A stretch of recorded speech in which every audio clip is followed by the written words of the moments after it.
although some of our programs are filling up fast. So if you have young ones that are interested in summer camp, you can go to our website at www.gundalow.org and check those out.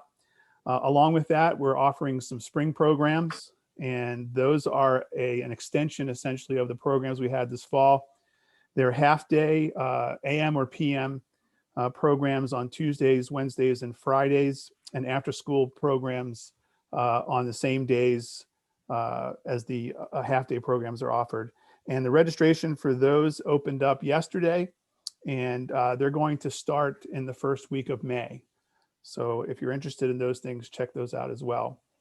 I have an acknowledgement to make as well, and I don't know if this gentleman is with us tonight, but we're very fortunate to have outstanding board members and volunteers working with us, and I want to take the time to recognize one of those. Ron Trahan is a retired marketing executive who's been serving on our board for a little over a year. One of his talents is producing the featurettes and the bio sketches that you see from time to time, either being emailed out to you or up on our website. Ron, he has a way with condensing a lot of information into a small little place, and his work has been instrumental in increasing the amount of presence we have on our website and generating a lot of publicity for the Gundalow company. So I just wanted to take the time to recognize Ron. He's the one that put together the graphics that you might have seen announcing Jeremy's talk tonight. Just a little update on our schedule for the virtual Gundalow gatherings and science cafes. The next one after tonight is March the 25th. It's going to be a science cafe. It's called Water Over the Dam, and it's all about beavers. So if you're interested in that, check it out. After that, April the 1st, we have an all things oysters night. The Nature Conservancy and the folks from Virgin Oyster, which is an oyster farm here in this area, are going to tell us about oyster conservation programs in Great Bay. And then we're going to get some tips on shucking and eating some of those oysters that are grown right here in this area. On April the 29th, we have Evan Mallett, who's the head chef at the Black Trumpet. He's going to join us and give us a couple of cooking lessons. And he's also developing a signature drink called Gundalow Grog, and he'll reveal the ingredients to that and allow folks to make those so we can all taste them. And I think there's probably going to be a non-alcoholic offering for those as well. And then the last one on May the 6th, we have a tentatively scheduled event with the New Hampshire Black Heritage Trail. We're still working out the details of that. We'll have more information coming up for that. So before I introduce the speaker, I have a couple of ground rules. One thing you probably noticed that everyone is muted at this point, and that's by design. With this number of people joining us, we're trying to minimize the amount of background noise that's going on.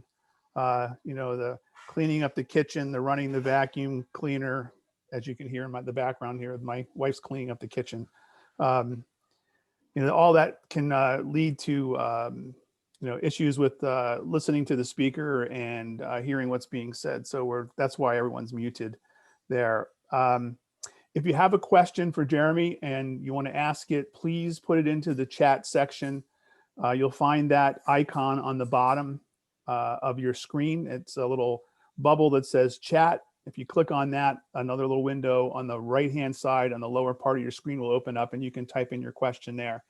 When we get to the end, if there's time left over for questions, I'll go through those and ask those questions to Jeremy, and we'll move on from there.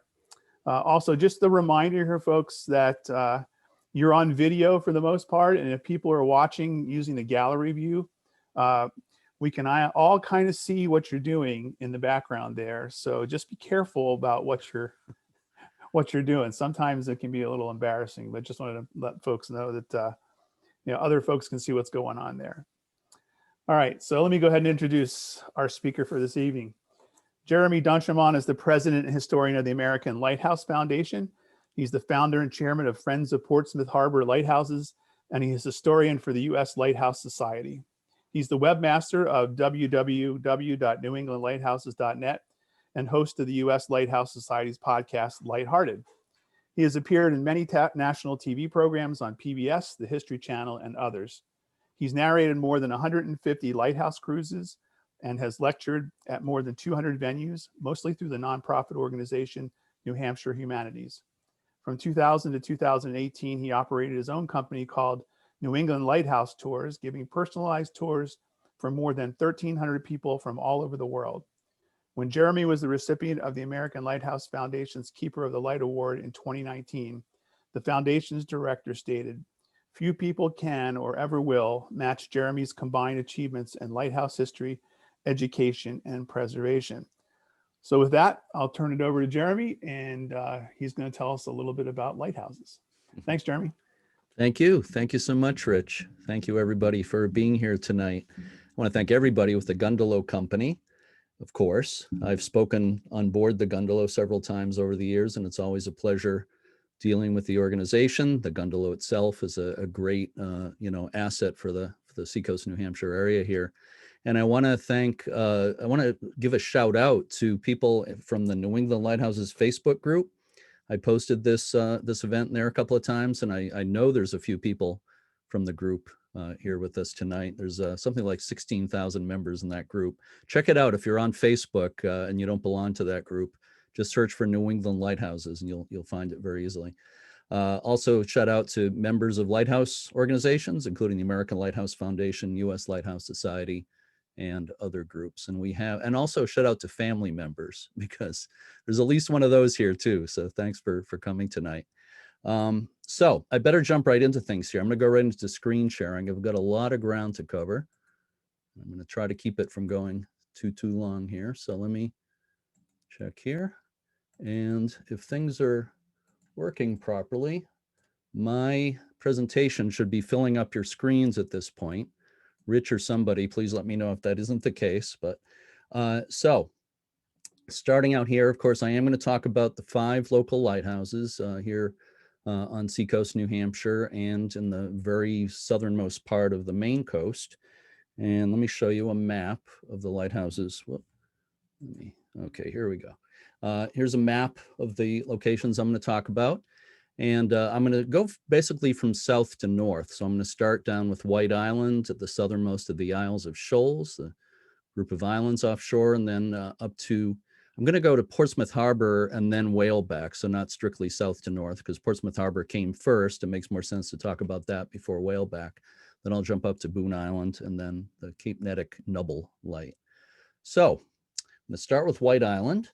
And I'm sure I probably don't need to say too much about the Isles of Shoals to most of you here tonight. If you're from anywhere around the New Hampshire Seacoast region or southern Maine, you know about the Isles of Shoals. They are a cluster of 9 islands located several miles off Seacoast, New Hampshire. They're about 6 miles east of the town of Rye and about 8 miles, give or take a bit, from Portsmouth Harbor. They say that the name Isles of Shoals originated because of the shoaling or schooling of fish around the islands. And the islands were an important fishing center for centuries. Used to be a lot of people living on the islands, not so much anymore, except in summer, where there's let me show you a closer map here. There's a conference center, as a lot of you know, on Star Island that operates in the summer, and also a marine laboratory on Appledore Island. But otherwise, pretty dead much of the year. White Island, you see, is the southernmost of the islands. It's actually attached at low tide to Seavey Island. And in May 1820, Congress authorized $5,000 for a lighthouse in the Isles of Shoals. So the first and only lighthouse ever in the Isles of Shoals was built on White Island in 1820, went into service in January of 1821. It was a 40-foot stone tower. It looks like it's wood in this early photo. And that's because it had a lot of leaks. A lot of our early lighthouses were not built well at all. So they had to add a wooden sheath around it. And that's why it looks like an octagonal wooden lighthouse in this picture. One of the really interesting things about this lighthouse at the beginning was that its original characteristic, or signature as it's sometimes called, was a series of red, white, and blue flashes. I know of no other lighthouse that ever had a red, white, and blue flash. But the blue flash was discontinued in the 1830s because, as you might know, blue light can't be seen very far. Then it was a red flashing red light, white light for many years. But for, I think about 80 years now, it's been just a flashing white light every 15 seconds. White Island is one of the first lighthouses in the country to get a fog bell. West Quoddy Headlight, way up the Maine coast, was actually the first one a short time before this. The weird thing about the bell at White Island is that the bell was put inside the lighthouse, which makes no sense at all. Usually the bell would be outside, either on the side of the lighthouse or in a separate structure. But in this case, they put an 800-pound bell inside the tower. The bell was actually cast by Joseph Revere, the son of Paul Revere. And it's no surprise that because it was inside the tower, the bell couldn't be heard very far at all over the thundering surf. So it was discontinued in 1823. There was another fog bell later on, and also a horn that came quite a bit later. In 1839, Thomas Layton became keeper. He was a former postmaster and representative to the New Hampshire legislature. He had just lost a run for selectman in Portsmouth. Layton and his wife, Eliza, moved to White Island with two young children, Oscar and Celia. And in 1841, a baby, Cedric, was born at the lighthouse. Layton's daughter, Celia, you see here, she married Levi Thaxter, her tutor and her father's business partner. She became Celia Thaxter, and she was a poet and author, and really one of the most popular, well-known poets and authors in New England in the late 1800s. In her book, Among the Isles of Shoals, she described the family's arrival at White Island, which was when she was 4 years old. She wrote, quote, "It was at sunset in autumn that we were set ashore on that loneliest lovely rock, where the lighthouse looked down on us like some tall black-capped giant and filled me with awe and wonder. At its base, a few goats were grouped on the rock, standing out against the red sky as I looked up at them. Someone began to light the lamps in the tower. Rich red and golden, they swung around in midair. Everything was strange and fascinating and new." In 1859, a new 58-foot brick lighthouse was built, replacing the original one. But you see, they left the bottom part of the old lighthouse standing next to the new one, to the right of the lighthouse there. That's the stump of the old lighthouse, which eventually became a bell tower. The house on the left there is a beautiful duplex house that was built in 1878. But sadly, the Coast Guard tore that down in the 1950s. But for many years, that was home to two keepers and their families. James Burke was a native of Portsmouth. He was the keeper at White Island from 1894 to 1912. He was credited with many rescues during his years there. His wife, and she was only identified as Mrs. Burke in a newspaper article, but she shared some thoughts in May 1905. She wrote, quote, "I'm feeling much better since the beautiful springtime has come. The winter storms were beautiful to watch from the windows, but our little Lucy," that was their daughter, "was so afraid that she cried with fright, and I kept her in the sitting room, busy cutting out paper dolls until the storm subsided. Sheets of salt water would strike the windows and sound like the fiercest hailstorm." Jumping ahead to 1950 here.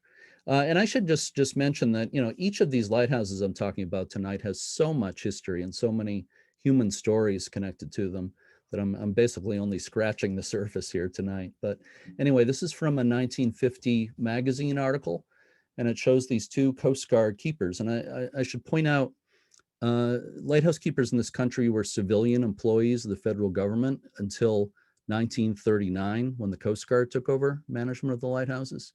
So these two guys were Coast Guard keepers in 1950, John Parks and Bill Cannon. They are standing next to the beautiful second order Fresnel lens that used to be at White Island. If you're lighthouse buffs, you know about Fresnel lenses. Lenses made of multiple prisms that basically focused and concentrated the light into a powerful beam. A lens of this size, with a lens of this size, the light would be seen more than 20 miles out to sea. Made in France, and just beautiful works of functional art. But the article that this picture appeared in said that they had 4-hour watches followed by 8 hours off, but they had to keep watch 24 hours a day. Somebody had to be on watch all the time, because in addition to running the light and fog signal, White Island was a lookout station, and they were looking for vessels in trouble. If they saw somebody in trouble, they would call the Portsmouth Harbor Coast Guard station. I'm going to play some film here. This is a silent film clip. It's not very good quality, but it helps tell a story here. This was taken by one of the two Coast Guard keepers at the light station during the blizzard of 78, so February 6th and 7th, 78. It was shot from the keeper's house. And you can see the boathouse, but in front of the boathouse is a storage shed that's being moved around by the waves. And these waves are coming right up over the island, basically sweeping over the island. An interesting side note about this film is that a Coast Guard officer friend of mine, Tom Dutton, told me a story. He was pretty friendly with one of the young guys who was a keeper at the island in this storm. And this young man told him that as the storm was coming, he was out by the boathouse trying to secure things. And as he's doing that, he said that the apparition of a woman in white appeared to him and actually spoke to him, said something to the effect of everything will be fine. I don't know how reassured I'd be by a ghost appearing to me and telling me that, but the damage wasn't too bad. Obviously there was some damage, but it wasn't that bad. It was worse at Boon Island. I'm going to talk about that in a little while. But this is actually one of many stories of ghosts in the Isles of Shoals, and there's quite a few of them at White Island. But I'm not going to get too deeply into ghost stories tonight. I'll save that for maybe a Halloween talk sometime. So this is 1986, the last Coast Guard crew on White Island, and they helped with the automation process. They worked for 3 months with a civilian crew from Portland. So the light was automated in 1986, and the Coast Guard keepers were removed. Nobody was living there anymore. And then a couple of years after the light was automated, the huge second order Fresnel lens was replaced by modern aero beacons. Here's the succession of optics after the Fresnel lens was removed. You got those rotating, it's called the DCB 36 or aero beacons on the left, a rotating acrylic VRB 25, and then the modern LED optic that's out there today. And these LEDs are very low maintenance. So these days, they're Coast Guard aids to navigation teams that go out to service the lights. The one from South Portland comes down to the lights in this area. But something like this, they probably only visit it these days once a year, because these LED lights basically run themselves on solar power, require very little power to operate. White Island Light Station was transferred to the state of New Hampshire into the Parks and Recreation Department in 1993. The bad news is that for a while, it seems like they forgot that they owned it, and the tower was falling into ruin. Bricks were falling out left and right. These big cracks are opening up in the tower. But the good news is that about 20 years ago, a science teacher at the Northampton School, Northampton, New Hampshire, Sue Reynolds, 7th grade science teacher, formed a group called the Lighthouse Kids to save the lighthouse. And they worked to raise awareness and raise funds locally. In 2003, they secured a grant of $250,000 in federal funds. And then in 2005, they presented New Hampshire Governor John Lynch with a check for $110,000. So the state of New Hampshire kicked in a little money, and in 2005, summer of 2005, the lighthouse was restored. The work was done by the J.B. Leslie Company out of South Berwick, Maine. About 1,000 bricks were replaced. The whole tower was stuccoed, a coat of protective stucco, and they replaced the glass block windows that the Coast Guard had installed with these historically correct windows. So they left the lighthouse looking really good. But then in April 2007, a big storm destroyed the covered walkway that connected the house and tower. And I took this picture from a helicopter not long after that.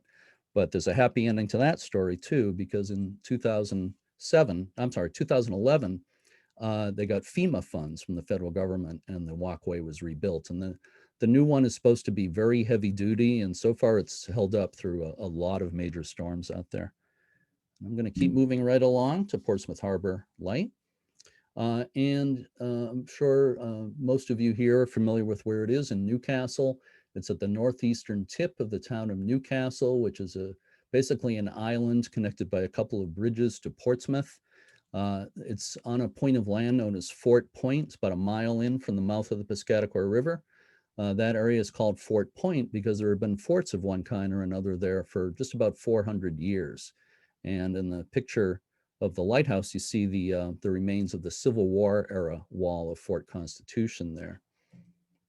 By the way, a lot of local people call the lighthouse Fort Point Light, which is certainly not incorrect. A lot of lighthouses are known by more than one name, but Portsmouth Harbor Light or Lighthouse has been the official name for a long time.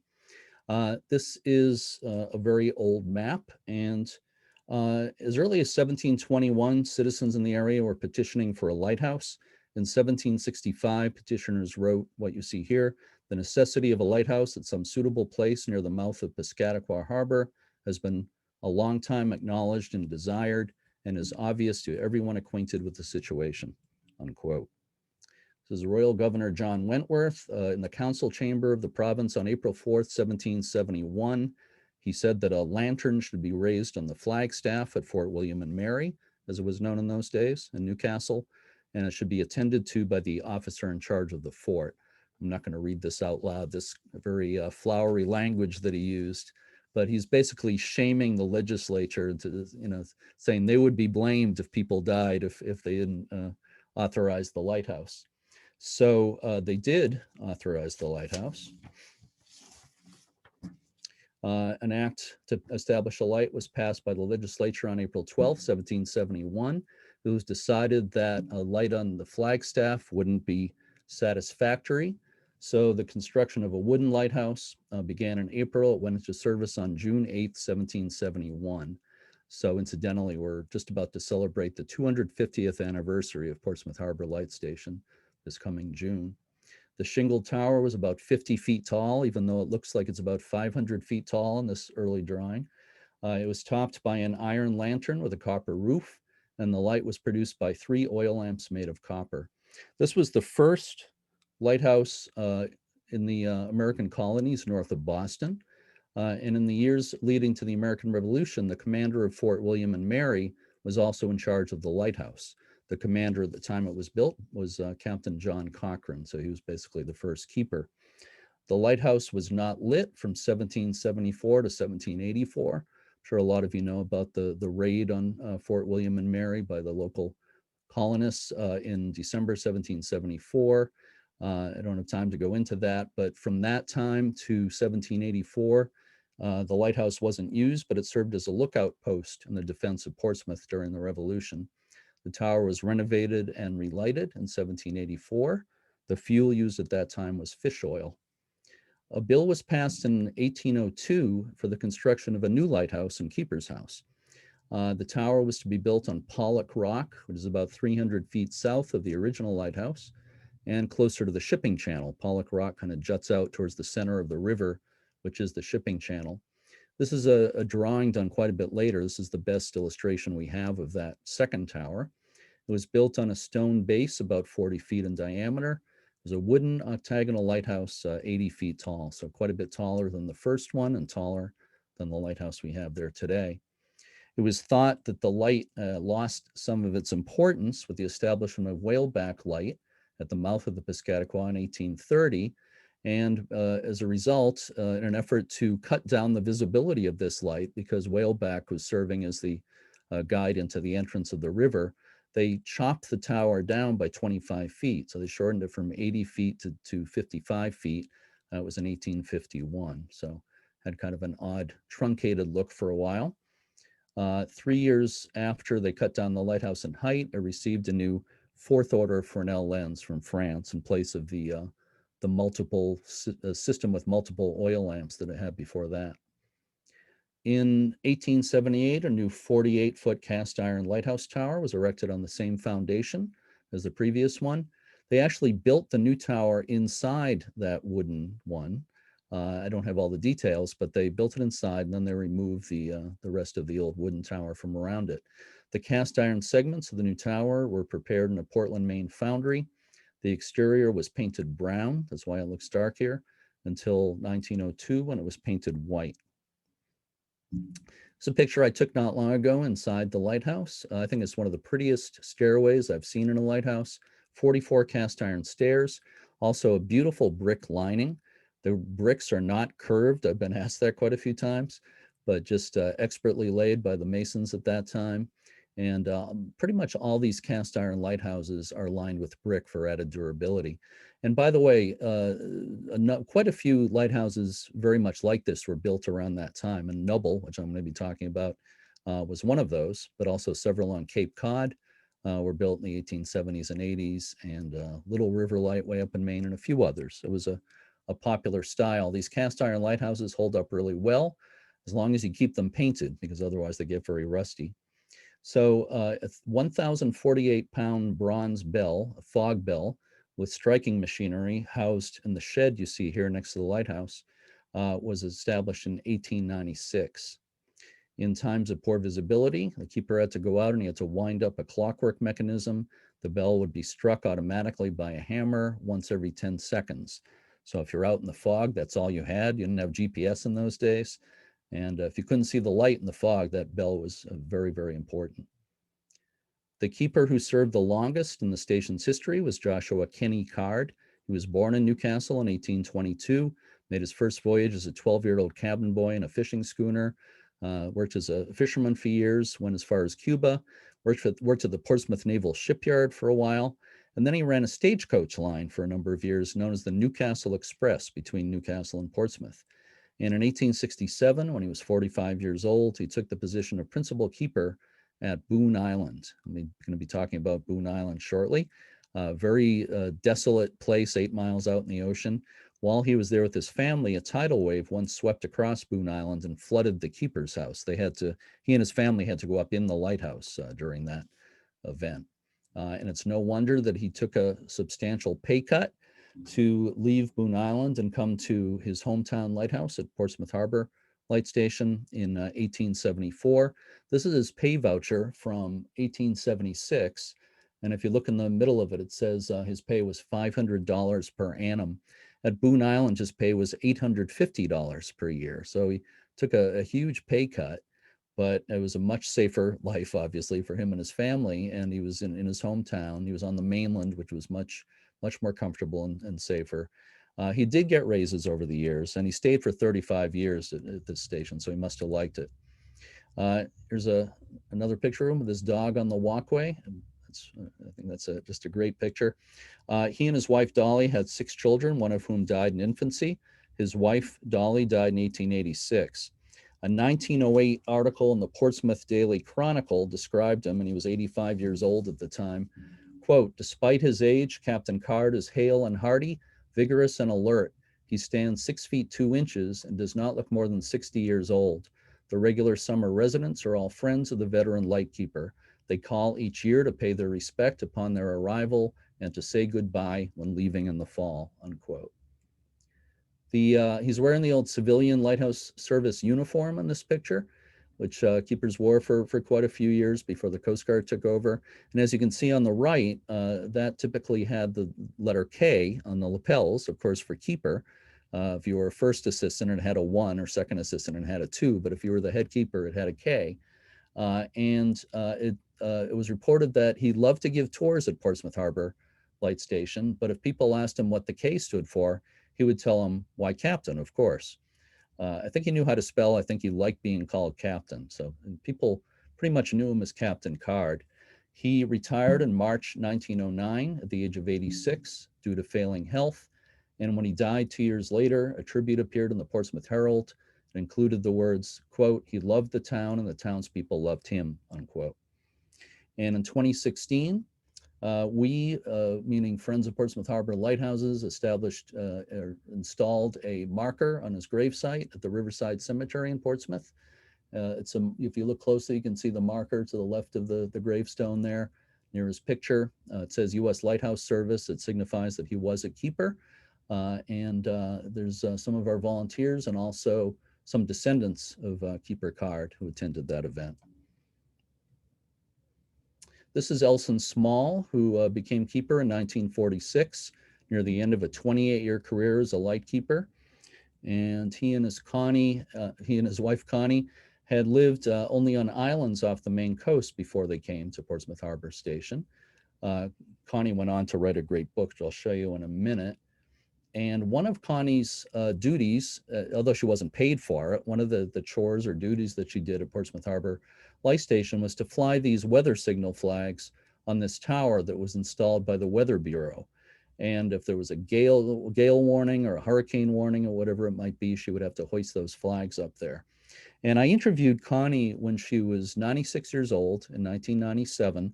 And I'm going to play you two clips from that interview. The first one is Connie talking about the weather signal flags.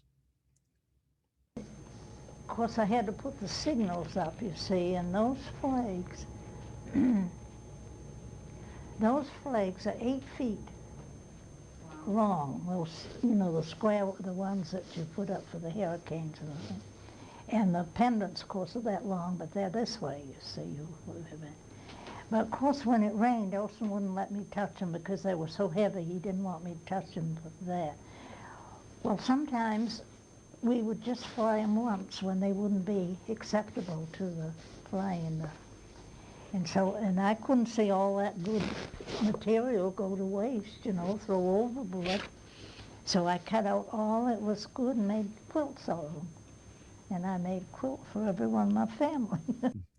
I apologize. I think the sound is kind of soft there. I hope you could hear it, but if you couldn't, she says that sometimes the flags would get wet when they're out in the weather. She was told to throw them away, but she didn't like to do that. So she would make quilts out of the used flags, and she gave quilts to every member of her family, all the members of her family.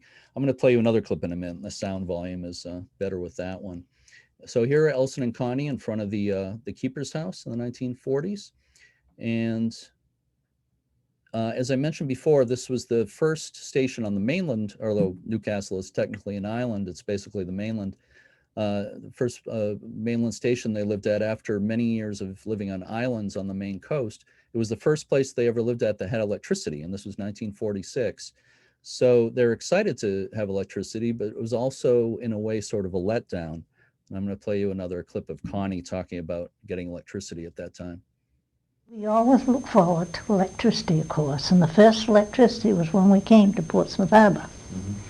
And of course he said, well, we'll go up and light the light. So we went up, and finally he said, press the button, and I pressed the button, and I no more feeling, and I've got about it right now.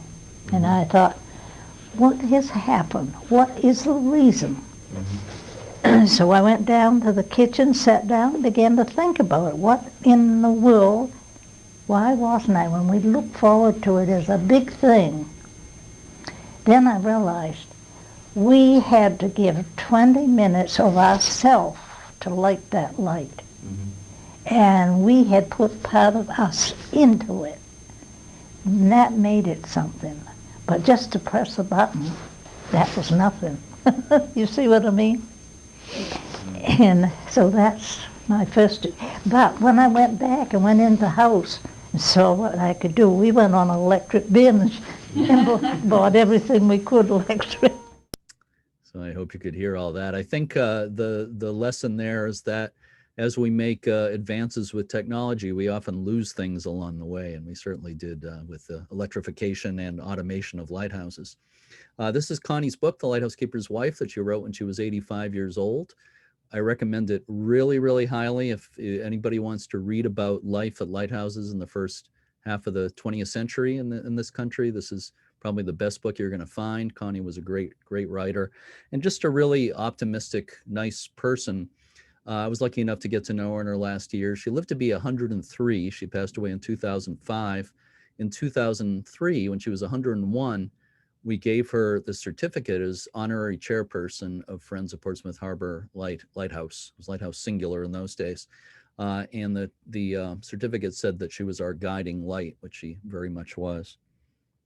So in early 2000, the American Lighthouse Foundation was issued a license to care for Portsmouth Harbor Lighthouse, the tower, the walkway, and the oil house, not the keeper's house, which is still used by the Coast Guard. A chapter of the foundation, the Friends of Portsmouth Harbor Lighthouse, was founded in 2001. And then later, when the chapter became the steward of Whaleback Lighthouse, the name was changed to Friends of Portsmouth Harbor Lighthouses. We've run open houses there for quite a few years now. For a long time, they've been every Sunday afternoon from 1 to 5. Of course, last season was a little bit different. We didn't have any open houses last season. Most lighthouses around the country were closed. We hope to be able to do something this year, but that's still up in the air at this point. But anyway, they've been Sunday afternoons for a long time. We have a great group of volunteers that give you historical information along the way. In the lower right there, that's our volunteer Ruth Knowles in the pink jacket there, talking to people at the top of the stairs in the lighthouse in the watch room. You get to see, if you attend one of the tours, you get to go to the top, get the beautiful view, you get to see the 4th order Fresnel lens you see there on the left, surrounded by a green acrylic cylinder these days. Get to see that up close. And if you haven't been to tour it, I hope you will, and I hope you get that chance this season. Our volunteers can do a lot of the work inside the tower. We've painted the stairs and done other things.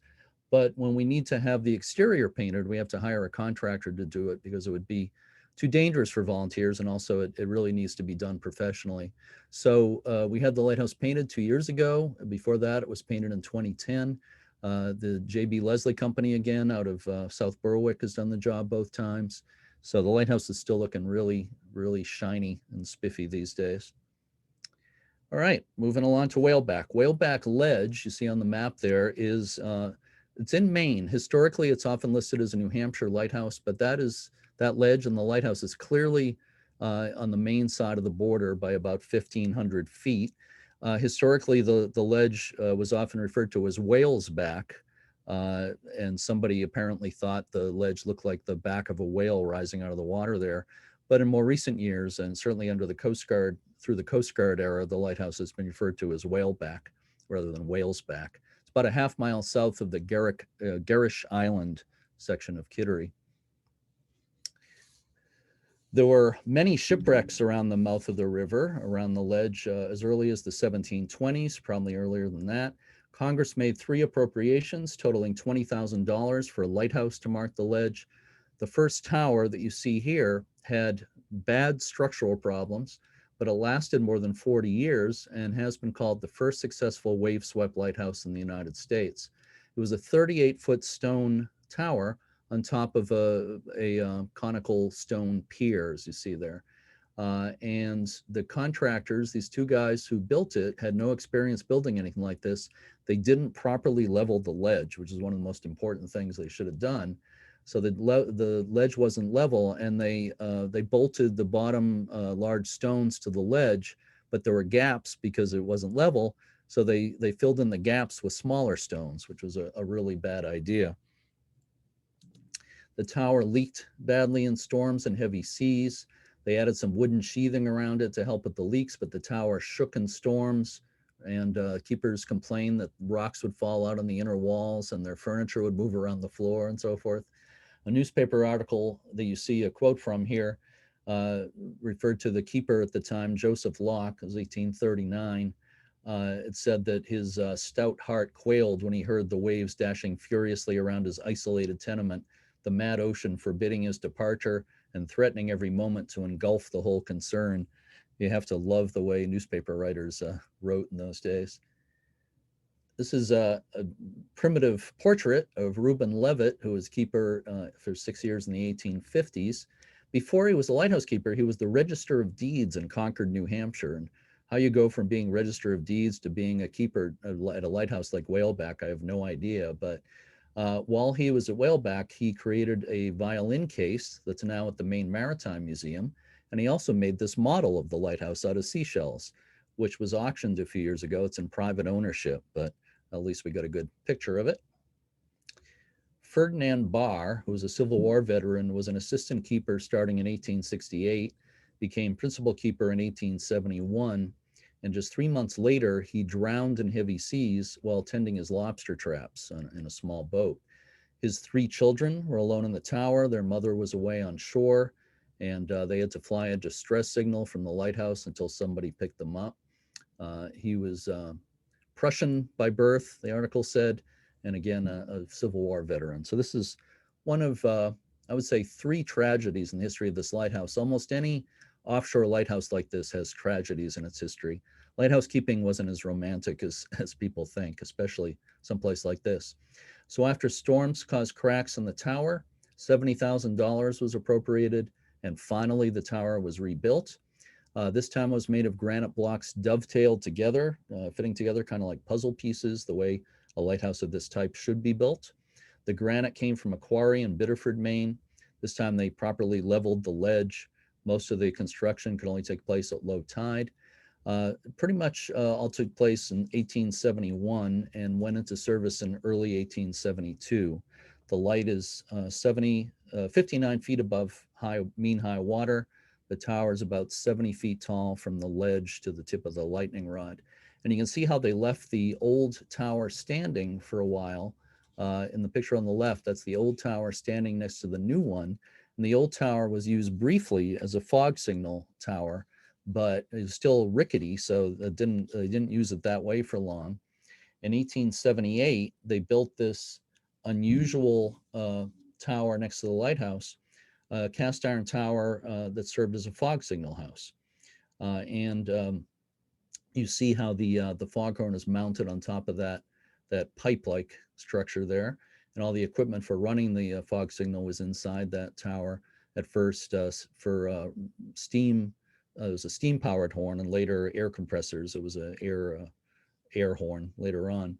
In June 1882, Assistant Keeper John Lewis was painting the top part of that tower, and he fell onto the rocks. He did live for a while, but he died a few days later at his home in Kittery.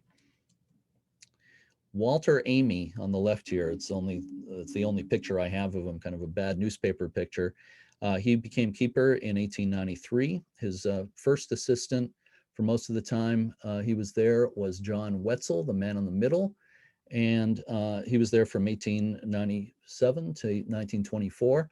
And the man on the right, John Brooks, was second assistant for 16 years. So all three of these men served for a very long time, which is amazing at some place like Whaleback. And you have to think they got along really well to work with each other for so long.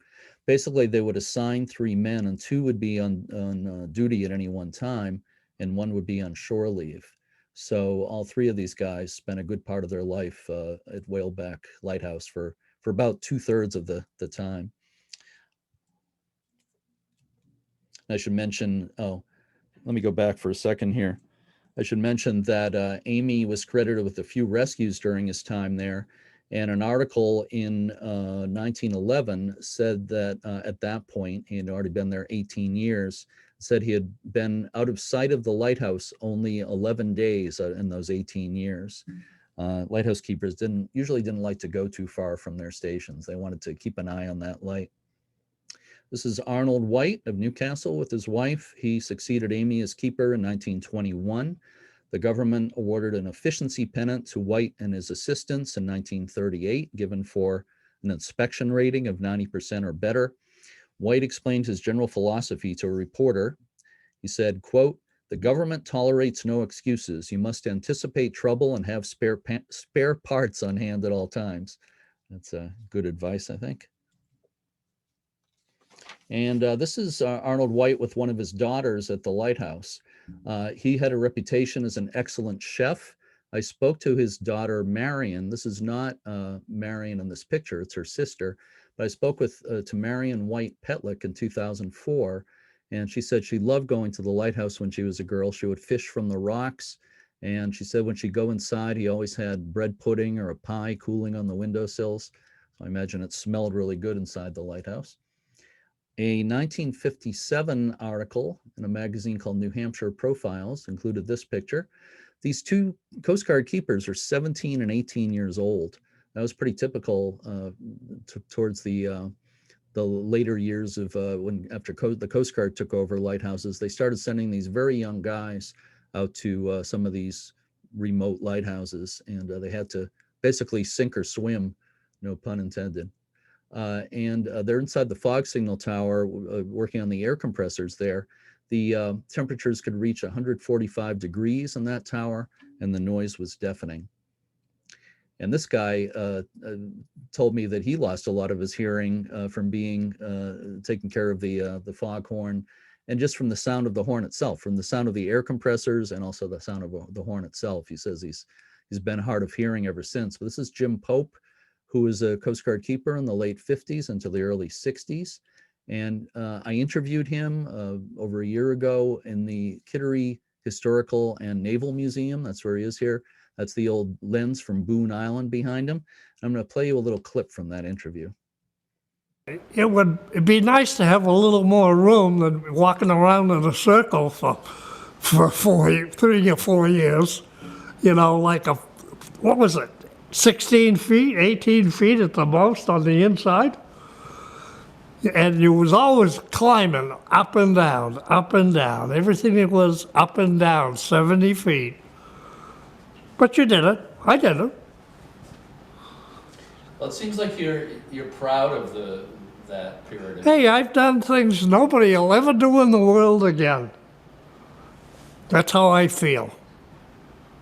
How many guys can say they was a lighthouse keeper? How many guys can run a tugboat for 25 years?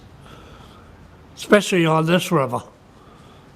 Yeah, Jim was a longtime tugboat captain out of Portsmouth after he was in the Coast Guard. He likes to talk about how he lived on Spam sandwiches and short lobsters while he lived at Whaleback, and also how he would fish out his bedroom window and catch pollock out the bedroom window. This is the beautiful 4th order Fresnel lens that was removed from Whaleback Lighthouse when it was automated in 1963. It's a rotating lens. Those round so-called bullseye panels created the flash as it rotated around the light. Like White Island, there's been a succession of new optics at Whaleback. It now has a LED light. This picture shows the fog signal tower. It was painted fire engine red for quite a few years.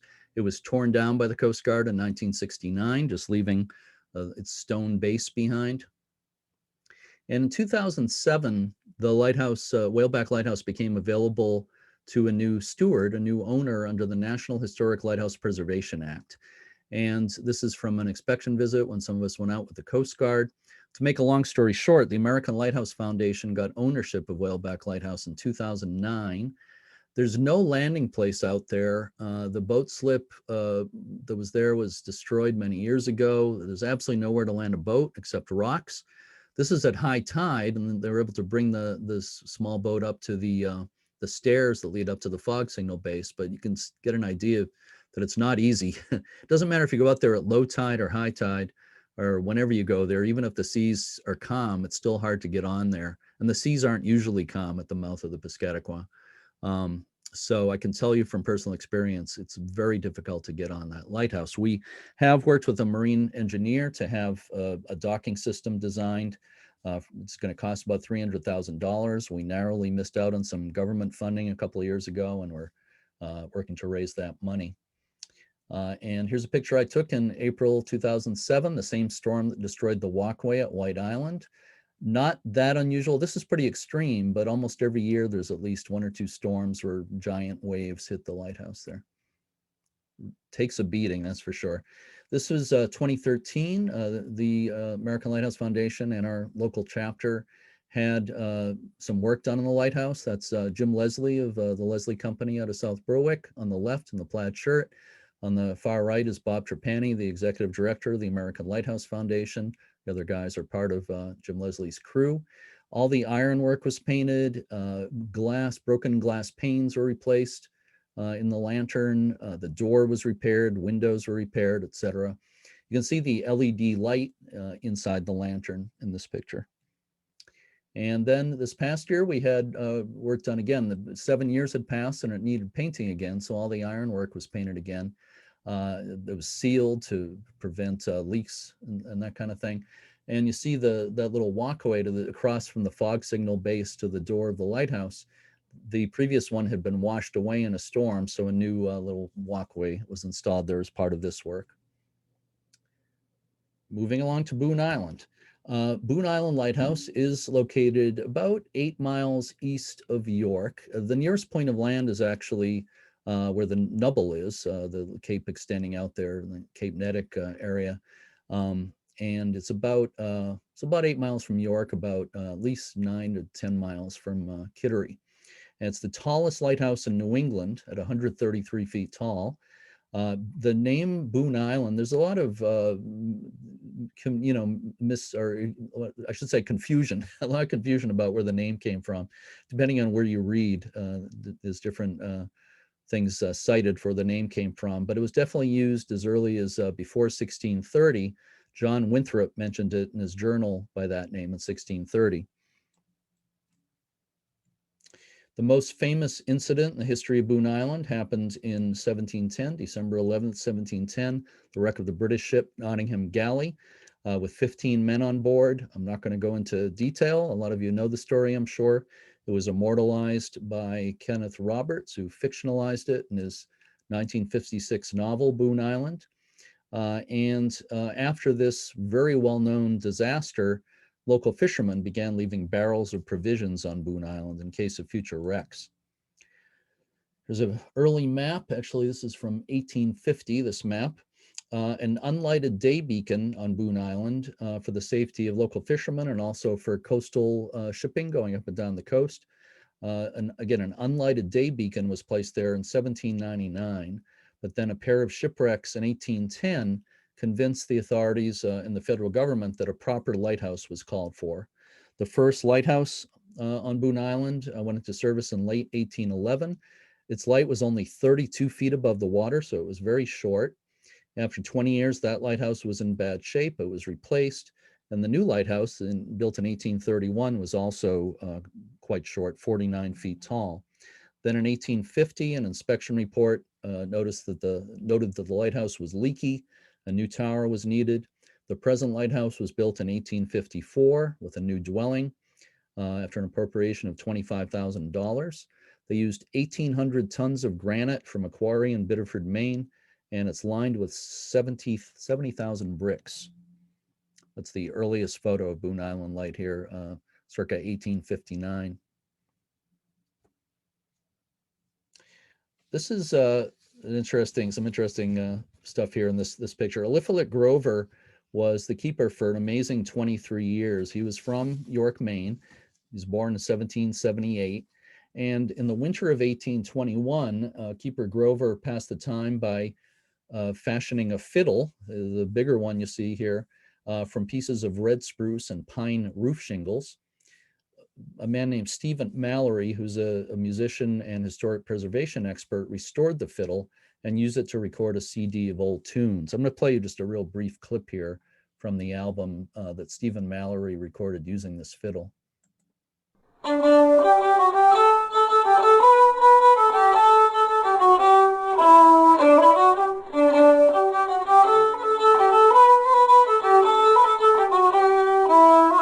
I think that's whoops, let me go back. That goes on for a while, but you get the idea. The fiddle is no Stradivarius, but it's got a really nice folk instrument kind of sound to it, I think. The smaller fiddle there behind it was created by Grover's son. So the father made the bigger fiddle, the son made the smaller one, and they're very much like each other. They both have that sort of human head decoration at the top. Grover also made that decorated box, and he also made a walking stick that's these are all at the Old York Historical Society in York. Whoops, we heard that enough. That's enough of that. This picture is just some kids at Boon Island in front of the keeper's house. I'm not sure who they are, but I want to tell you about Annie Bell Hobbs. Edwin Hobbs of Hampton, New Hampshire, came to Boon Island as an assistant keeper in 1874. His 14-year-old daughter, Annie Bell Hobbs, wrote an essay about, an essay about life at Boon Island. Sorry. She wrote an essay about life at Boon Island for a children's magazine called The Nursery. This paragraph you see here is the beginning of it. She wrote, "Out at sea on a rock 8 miles from the nearest point of land, about 9 miles east of the town of Kittery, is Boon Island, upon which I have been a prisoner with privilege of the yard the past 2 years. There are 2 families of us, and in my father's family are 5 members. There are but 3 children in all. I have my father and mother for teachers. The whole number of scholars in my school last year was 2, my little brother and myself. The books used were the nursery and Emerson's arithmetic. After school hours, I turn my eyes and thoughts toward the mainland and think how I should like to be there and enjoy some of those delightful sleigh rides which I am deprived of while I am shut out here from the world. In the summer, we have quite a number of visitors who board on the beaches during the season.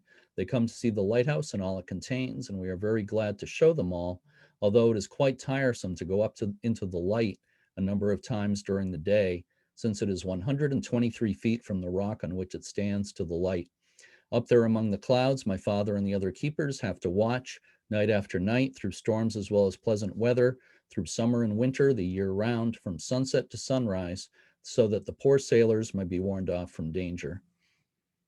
So It had to be a pretty tough life for a 14-year-old kid on Boon Island, but at least you got the idea that she appreciated why they were there. This is William Converse Williams from Kittery, otherwise known as Willie Williams. He went to Boon Island as an assistant in 1885, became principal keeper in 1888, served 23 years in that position. So altogether, he was at Boon Island for 26 years. Similar to Whaleback, they would normally assign 3 keepers and 2 would be out there at a time. So it wasn't like he was out there all the time, but he was out there most of the time.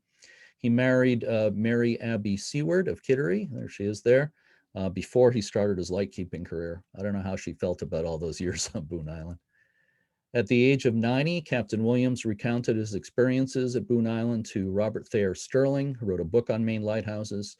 Williams recalled the dangers of the job. He said, quote, "There were days when I first went on the station that I could not get away from the idea that I was the same as locked up in a cell.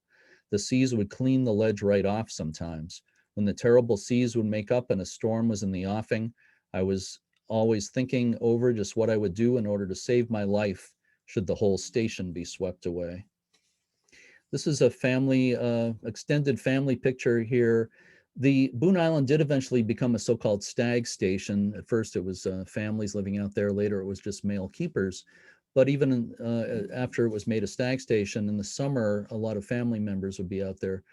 This was early 1900s, and at least some of those kids are grandchildren of Keeper Williams.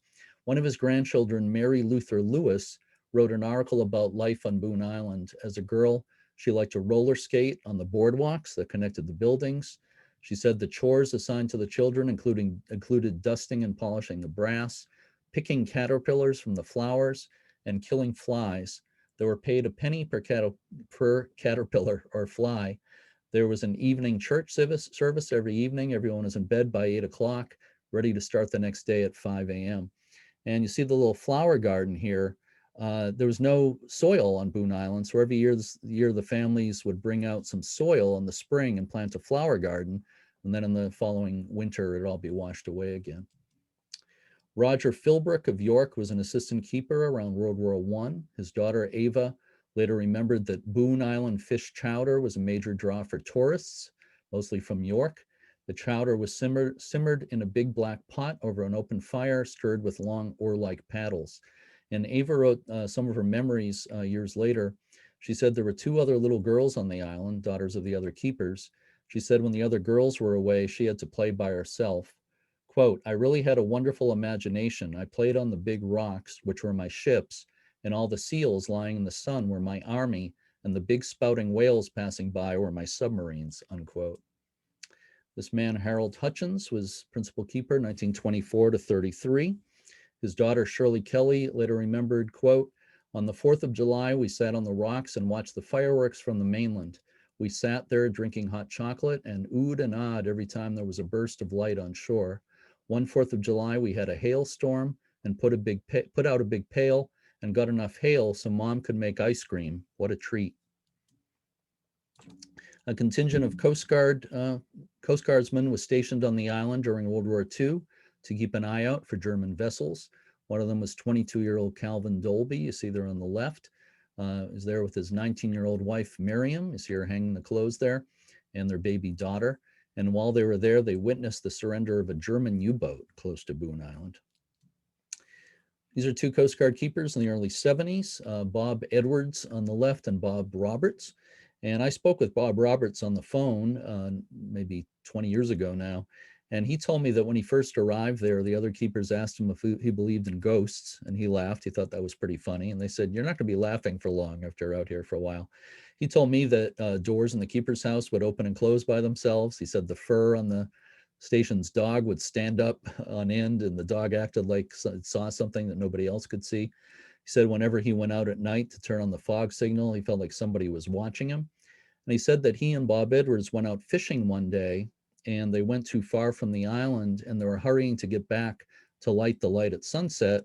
And as they're coming back, the light came on. They landed and nobody was there. They never figured out who lit the light that evening.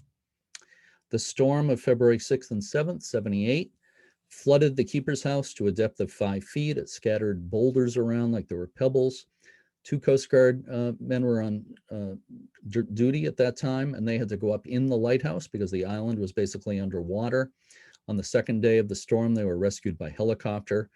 The house was badly damaged by that, so the station was automated very soon after that in 78, and the badly damaged keeper's house was deliberately burned by the Coast Guard, and today just a little fragment of the house remains standing.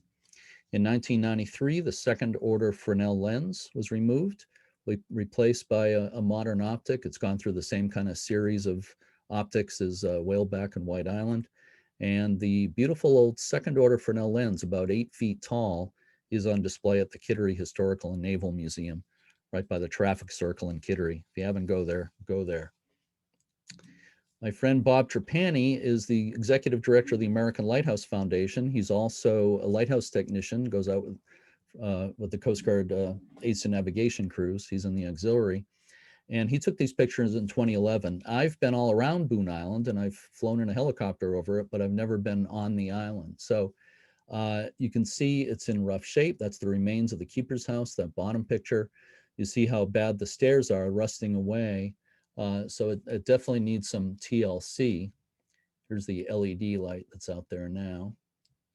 Still an active aid to navigation. Again, the Coast Guard services the light, but the lighthouse was sold a few years ago. It was made available to a new owner in 2012. Nobody applied for it to get it at no cost. So it was auctioned. At first, nonprofits, basically nonprofit organizations, had first dibs to get it at no cost, but nobody wanted it. So it was auctioned by the GSA in 2014.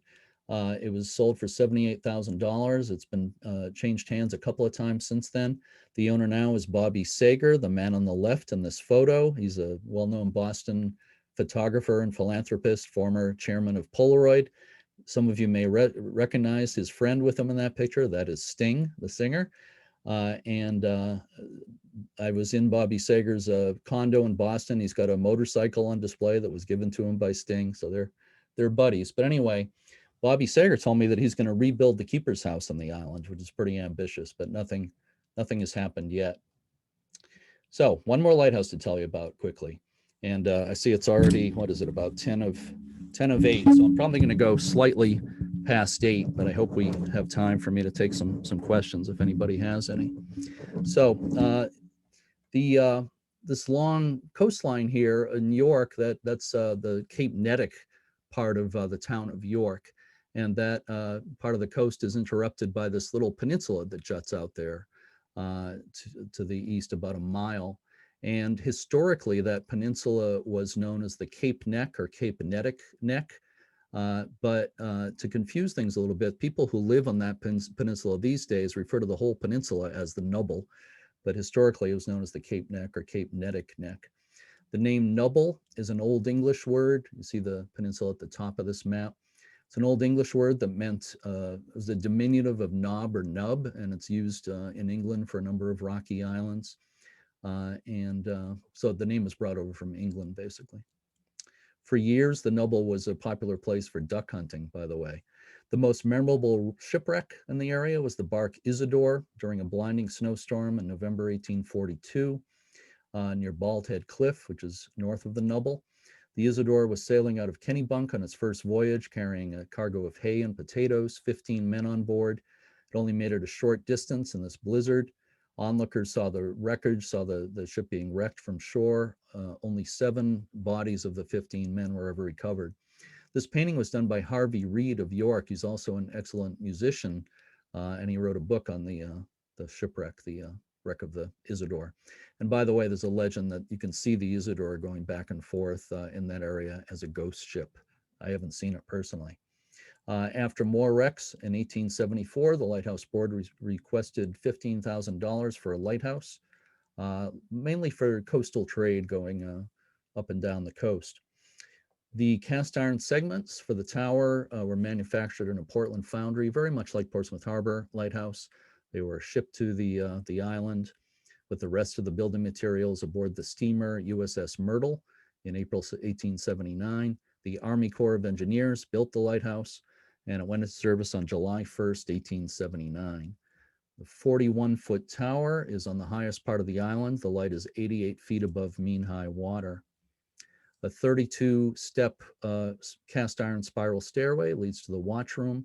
From there, an 8-rung ladder goes up into the lantern. And it has a 4th order Fresnel lens, very much like Portsmouth Harbor Light. For those who don't know about Fresnel lenses, 1st order was the largest, 6th was the smallest. These 4th order lenses were very common in harbor lights and river lights and that sort of thing. This is another lens from one of the French manufacturers. There were originally red panes in the lantern to create a red light. Now, these days, there's a red acrylic cylinder over it. The red light just differentiates it from all the other lights in the area. So I was able to photograph it with the cylinder off while this man, Joe Cocking, was inspecting it back in 2003. He's one of the nation's leading Fresnel lens experts.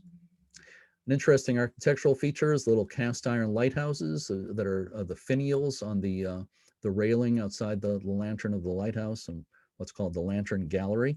Only a few other lighthouses have that type of finials. The 1.5-story Victorian Keeper's House was built about 50 feet north of the tower. The tower itself, just like Portsmouth Harbor Light, was painted brown at first, was changed to white in the early 1900s. You see the fog bell tower in that picture, and also in this early postcard. This is the fog bell tower with a 1,000-pound bronze bell on the side. So again, when it was foggy, the keeper had to go into that shed. He had to crank up this clockwork machine, and a hammer would strike the bell every so many seconds. Very, very important part of the job. The light and the fog signal are pretty much equally important. The first, okay. Sorry, I lost my place in my notes. Oh yeah, okay. This picture shows the lighthouse quite a bit later on, after the original bell tower was replaced by an enclosed bell tower. That was in 1911, and also they added the covered walkways between the house and the lighthouse, and between the lighthouse and the bell tower. Those were all added in 1911. The bell tower was torn down by the Coast Guard in 1961. I love this picture. I got this as a glass negative on eBay a few years ago. It's one of my prized possessions. The first keeper was Nathaniel Otterson from Hooksett, New Hampshire. He had no experience, no maritime experience whatsoever. It wasn't clear why he got the job, except that he was the cousin of Nat Head, who had begun a term as governor of New Hampshire less than a month before the lighthouse went into operation. And somehow I think the fact that he was the governor of New Hampshire's cousin had a little to do with him getting the job.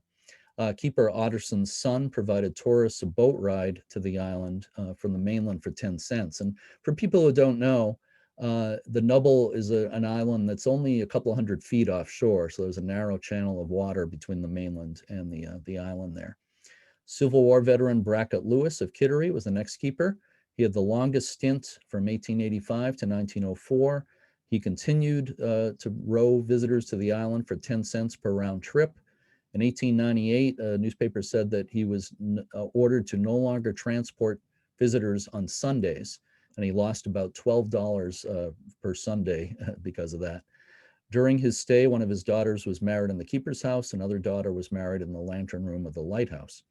This picture from around 1900, I think, shows 2 lighthouse keepers. I got no information about this from the seller, but I believe that these are 2 lighthouse keepers, and I believe that the man on the left is Brackett Lewis, the keeper of the Nubble at that time, and I think the man on the right is William C. Williams, Willie Williams from Boon Island.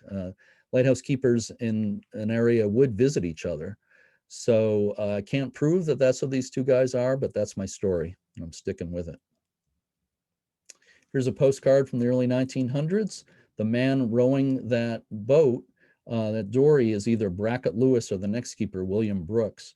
Brooks was from Kittery. He was an assistant at Boon Island and White Island before he came to the Nubble. He also offered tourists a round-trip boat ride for 10 cents. He went a little further. He would put like a sandwich board sign on the mainland saying Nubble Ferry, 10 cents. And then when you get on the island, you could pay his wife another 5 cents for a tour of the lighthouse. And they would have as many as 300 people on the island on a nice summer day. After his lighthouse years, William Brooks worked at the Portsmouth Naval Shipyard, lived to be 95, and this picture was taken obviously in his later years. James Burke, I talked about before with White Island. There's a picture of him much later in life here. From Portsmouth, he came to the Nubble in 1912, and he and his family kept a cow and chickens on the island. He often went duck hunting and fishing. His daughter, Lucy, later recalled life on the Nubble. She said, quote, "Our home was a very comfortable 6-room house, having a very pleasant living room, a nice sized dining room, a large kitchen with pantry, and 3 bedrooms upstairs, but of course no bathroom. We had a large parlor stove, which seemed to heat most of the house very well.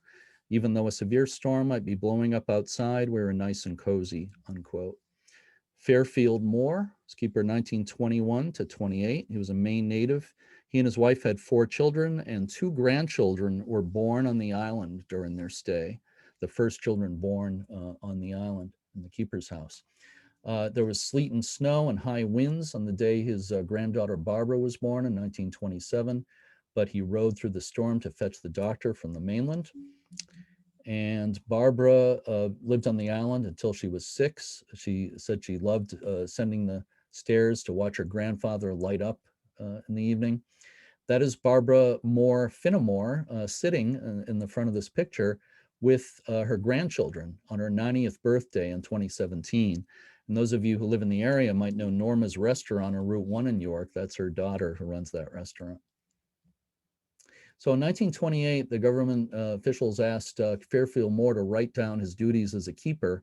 I'm not going to read all this right now, but I just want you to know that being a lighthouse keeper was a lot more than flipping a switch and turning a light on and off. They had to keep all the equipment in perfect running order. Everything had to be spick and span.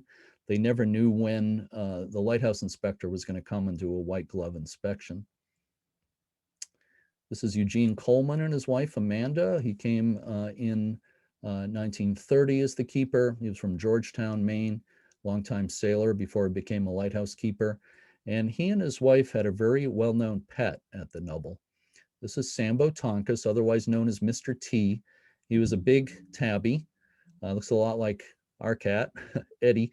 But Mr. T was a burly tabby who was brought to the Nubble by James Burke, the previous keeper. He was brought out there in a donut box when he was 2 weeks old. He was passed from keeper to keeper and was pretty old by the time the Colemans arrived. But he was famous because tourists were very surprised to see this big cat swimming back and forth across the channel a few times a day. And he was written up in newspapers and became quite a celebrity.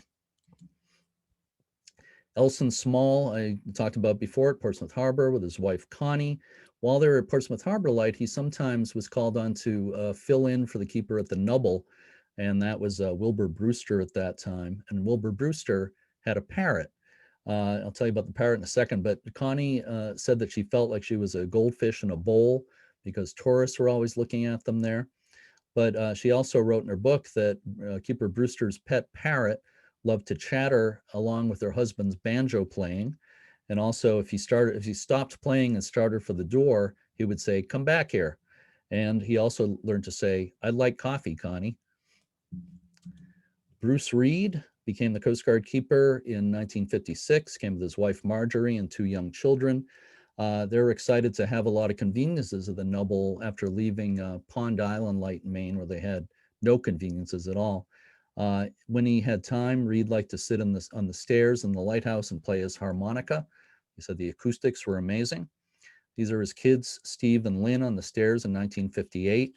A relative of theirs said later that it was disconcerting to be working in the kitchen in the keeper's house and to look up and see the faces of eager tourists pressed against the windows. So people would actually walk across the channel at low tide. If you try it these days, you'll be arrested for trespassing. In 1959, Bruce Reed installed the original version of a trolley system with this box hanging on a cable. It was intended to be used to get supplies back and forth to the island, not to transport people. His son Stephen is just posing in the box here. He didn't ride the box across the channel. But then this man arrived as keeper, 26-year-old David Winchester, came in 1966 with his wife PJ, their children Robin and Rick. A 3rd child was born when they lived at the Nubble. PJ Winchester later described the family's time at the Nubble as the best time of her life. The trolley system installed by Bruce Reed, again, was not intended for people. The Winchesters used it to transport groceries, furniture, and a Christmas tree. But more famously, they use it to send their son Rick to school. And here's a very famous picture. In '67, they got into the habit of putting Rick in the basket each morning to send him to school. He was in the 2nd grade. They thought it was actually safer than going back and forth across by boat because the boat might capsize. A photographer from the Boston Globe took this picture. It ran in newspapers all over the place. The Coast Guard district commander saw it and wasn't happy, thought it was dangerous. So that was the last, he was the last school-age kid to live on the Nubble. He had to board with somebody to go to school after that. And after that, the Coast Guard stopped sending families with school-age children to the Nubble. Bob French was the Coast Guard keeper 84 to 86. And around that time, a national TV commercial from Maxwell House Coffee featured the Nubble. In the commercial, a sea captain is seen drinking coffee at the lighthouse. I'm going to play you the commercial. It's about a minute long. What you doing, mister? Hi, I'm taking pictures of that lighthouse. That's my grandpa's lighthouse. It is? Well, I like to put your grandpa's lighthouse in my book. Sounds interesting. Want to see the inside? We got some hot coffee brewing. I could go for that. Grandma, this is Hal and Dilf. Hal's a real photographer. Hello, Hal. You're just in time for coffee. So, you're photographing me? The whole country, really. That's good coffee. That's Maxwell House. Funny thing. Seems wherever folks like good coffee, good to the last drop. It couldn't be anything but Maxwell House. Looks like you got time for another cup. Looks like I do. It couldn't be anything but Maxwell House. I like how that makes it look like the Nubble's in the middle of nowhere with nobody around. But anyway, Bob French, who was the Coast Guard keeper at the time, said that when he and his wife would come across to the mainland, people would always ask, where's the sea captain and his wife? They thought they were real people. Russ Algren, the last Coast Guard keeper, lived on the island with his wife, Brenda, and their little son, Christopher. They were there for about a year and a half, and they were sad to leave the station when it was automated in July 1987. There was a crowd of more than 300 people who watched the automation ceremony, July 13th, 1987. The town of York, soon after that, was granted a 30-year lease to care for the station. And then under what was called the Maine Lights program, the station actually became the property of the town of York. They own it. That was in 1998. Soon after the light was automated, a popular tradition was launched. I know many of you, I'm sure, have seen this. Every holiday season, it's lit up with these Christmas lights. They do it on the Saturday following Thanksgiving. And also a few years later, they started a Christmas in July event that's become a tradition, so summer tourists can see it as well. And more than 500,000 people a year visit Sawyer Park, which is the park on the mainland, to see the Nubble. And the town of York, I think, has been a great steward. I personally like the Nubble best in snow like this. And I'll just mention the little red building out in front is the oil house built in the early 1900s to store kerosene for the light. And that brings me to the end of my talk. And I apologize for probably going a little long, but I want to mention my podcast, which was mentioned in the introduction. But if anybody wants to listen to episodes of the podcast, I've now been over 100, go to news.uslhs.org. And you can also listen with any app on a smartphone. Just search for Lighthearted, 2 words. That's the name of the podcast. I have a lot of fun doing it. All kinds of people related to lighthouses in different ways. And these are some of my books. If you want to read more in depth about these lighthouses, the Lighthouses of Southern Maine has long chapters on Whaleback and Boon Island and the Nubble. And I also did a separate book all about Nubble Light a couple of years ago. And some links for more information. And my own website, NewEnglandLighthouses.net, has history of all the lighthouses and etc. So I'm going to come out of screen sharing here and see if anybody's still awake. Okay. Hi. Well, Jeremy, I think because of the time here, we're going to limit our questions to the ones that were put into the chat room. So there were 2. The first one was, and it probably applies to all the lighthouses, but what happened to the Fresnel lens from White Island Lighthouse? That is a good question, and I wish I had a good answer. Here's the scoop. I have never been able to find out for sure, but it's not in any museum or anything like that. So basically nobody knows what happened to it. I'll tell you that for years before people realized the historic value and the monetary value of a lot of these lenses, a lot of them were just tossed into the ocean. You know, the Coast Guard crews were just told to get the lens out, put the new one in. They weren't told to save it. So that sometimes they would throw the pieces off the top of the lighthouse or whatever. So I was never able to find out. But then about maybe 10 years ago, I was helping with the open house at Portsmouth Harbor Light. I was in the lantern talking to a group of people. And this man said, you know, a friend of mine was a diver and he used to dive underwater or near White Island. And he said he found a big chunk of what seemed to be a lighthouse lens. And he took it home and made a coffee table out of it. So, I mean, where else would that have come from? So I can't say for sure, but I think it was just dumped in the ocean.